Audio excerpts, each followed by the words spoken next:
Bonjour. Alors, nous allons continuer à parler de l'esprit. Alors, là, nous allons essayer de voir comment l'apôtre Jean décrit un peu parle de l'esprit.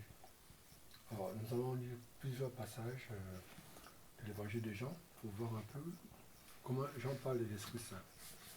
Alors, et la première fois qu'il en parle, c'est avec Jean-Baptiste. Alors, il dit, c'est lui qui m'a envoyé, il a dit, et celui dont l'esprit, il a vu une colombe, enfin l'esprit comme une colombe se poser sur Jésus et demeurer. Ensuite, il ajoute, celui qui m'a envoyé a dit que celui sur qui l'Esprit Saint va rester et demeurer, c'est celui-là qui va baptiser du Saint-Esprit. Donc Jésus, c'est celui qui baptise du Saint-Esprit. Bon, lui baptiser de l'eau, mais Jésus va baptiser du Saint-Esprit. Ensuite, nous allons voir l'entretien avec Nicodème. Nicodème qui va voir Jésus, il va dire, mais maître, ce que tu fais là, si ça ne vient pas tu ne viens pas de Dieu, tu ne peux pas les faire, ces miracles-là. Alors, la première fois, Jésus va prendre le verset 3, c'est Jean 3, verset 2. Il dit, en vérité, je le dis, à moins d'un autre d'en haut, nul ne peut voir le royaume de Dieu. Ben, ensuite, Nicodème dit, mais comment moi je peux l'être de nouveau? Alors Jésus continue. Il dit, il répète pratiquement la même chose. Mais il y a un verset qui change. Quelques mots qui changent. En vérité, je te le dis, à moins de naître d'eau et de l'esprit, nul ne peut entrer dans le royaume de Dieu. Ensuite, il rajoute, ce qui est de la chair est chair, ce qui est né de l'esprit est esprit. Ne t'étonne pas si je te le dis, il nous faut naître d'en haut. Le vent souffle où il veut et tu attends sa voix. Mais tu ne sais pas d'où il vient et où il va. Ainsi en est-il de quiconque est né de l'esprit. Voilà comment il va définir la première définition qu'il va donner dans l'Esprit Saint. Ensuite, nous allons passer sur le chapitre 6, là où Jésus parle de la multiplication de pain. Et puis, il dit qu'il est le pain de vie. Alors là, les gens ont commencé à dire, mais il est malade celui-là. Mais Jésus va dire une chose. Il dit, ce qu'il dit lui de sa parole. Voilà. Il dit,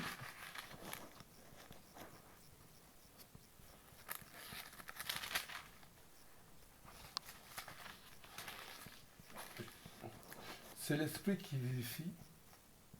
La chair ne sert de rien. Les paroles que je vous ai dites sont esprit et elles sont vie. L'esprit qui donne la vie. Que nous disons, l'esprit qui donne la vie. Ces paroles sont vie et esprit. Ensuite, nous allons passer au chapitre 7. Et ces versets, ces trois versets sont importants. J'en avais parlé dans notre vidéo à propos de l'effusion de l'Esprit Saint. À quel moment l'Esprit Saint par rapport à la promesse. Jésus, il dit que ceux qui ont cru à sa parole, ils vont recevoir l'Esprit Saint, des fleuves d'eau vive, pardon, va déborder. Exactement, voilà ce que Jésus dit. Je prends ma Bible. Si quelqu'un a soif, qu'il vienne à moi et qu'il boive, celui qui croit en moi, selon les mots de l'Écriture, de son sein couleront des fleuves d'eau vive.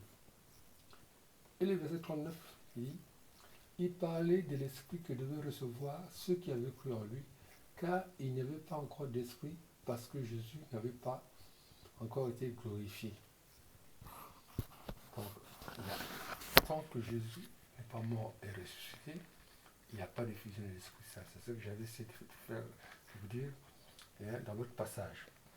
Alors maintenant, après ce passage-là, il y a 4 passages dans le testament de Jésus, chez Jean, au niveau de ses apôtres. Alors, le chapitre 14, 15, 16.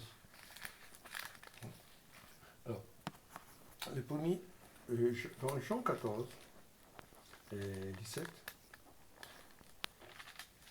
alors, donc c'est Philippe qui pose la question. Il dit, Seigneur, montre-nous le Père. C'est Jean 14, 17. Et Jésus dit, d'abord après qu'il ait dit, si vous m'aimez, vous garderez mes commandements, il va dire, et je prierai le Père, il vous donnera un autre paraclet. Un autre paraclet. Si il prie le Père pour qu'il nous donne un autre paraclet, parce que lui-même il se considère comme paraclet. Hein? Alors, ce qu'il y a en lui, pour qu'il soit avec vous à jamais. Il va prier le Père pour qu'il soit avec nous à jamais. L'esprit de vérité que le monde ne peut pas recevoir, parce qu'il ne le voit pas, mais ni le reconnaît. Mais vous le connaissez. Alors, le Père, Jésus, lui, il va partir, mais il va prier l'Esprit Saint. Et si je ne parle pas, l'Esprit Saint ne viendra pas. Alors, toujours Jean 14, au verset 25, 26, voilà ce que Jésus dit. Mais les paraclés, l'Esprit Saint que le Père enverra en mon nom, lui, il vous enseignera tout et vous rappellera tout ce que je vous ai dit. Il va vous rappeler tout ce que je vous ai dit. Ça veut dire qu'il faut que Dieu, vous retenez ce que je vous ai dit. Pour rappeler quelque chose, il faut déjà que cette chose-là soit en vous. Sinon, on ne peut pas faire un rappel de quelque chose qu'on n'a jamais écouté. Voilà, c'est que Jésus dit dans le chapitre 14.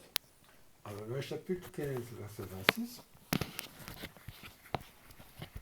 voilà ce qu'il dit. Lorsque viendra le Paraclet, que je vous enverrai d'auprès du Père, l'Esprit de vérité qui vient du Père, il me rendra témoignage, mais vous aussi, vous témoignerez. Parce que vous êtes avec moi depuis le commencement. Mon témoignage est bien important. Vous voyez bien, dans Acte 1, verset 58, il dit, vous allez recevoir une force et vous serez mes témoins. C'est l'Esprit Saint qui nous permet de témoigner de Jésus.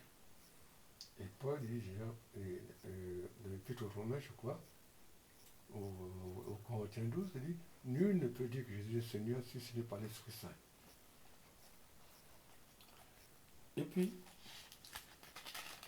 le dernier passage que nous allons lire, alors là c'était le chapitre 15, verset 26, et le dernier passage, c'est dans le chapitre 16, à partir du verset 4. Alors, dans ce passage,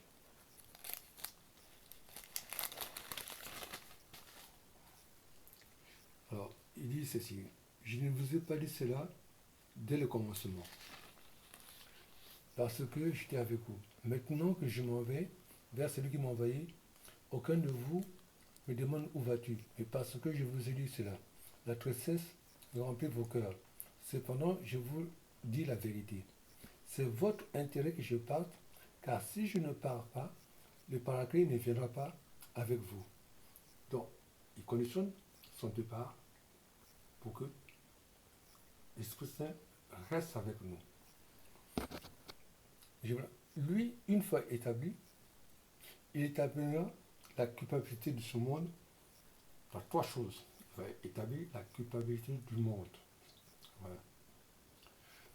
En fait du péché, en fait de justice et en fait du jugement. Le péché parce que il ne croit pas en moi. De justice parce que je vais vers le Père et que vous ne me verrez plus. De jugement parce que le prince de ce monde et juger. Voilà, l'Esprit Saint. Quand il vient, il établit la culpabilité de ce monde, en fait de péché, de justice et de jugement. Voilà. Et le dernier passage de Jean, c'est dans Jean 20, versets 22 à 23. Et lorsqu'il va souffler sur les apôtres,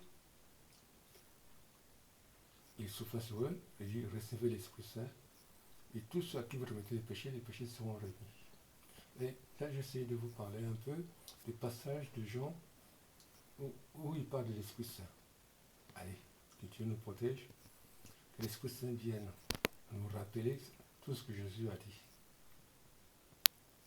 pour que nous soyons des témoins. Ouvrons nos cœurs pour recevoir Jésus, enfin, l'Esprit Saint. Amen. Pas à pas. À bientôt.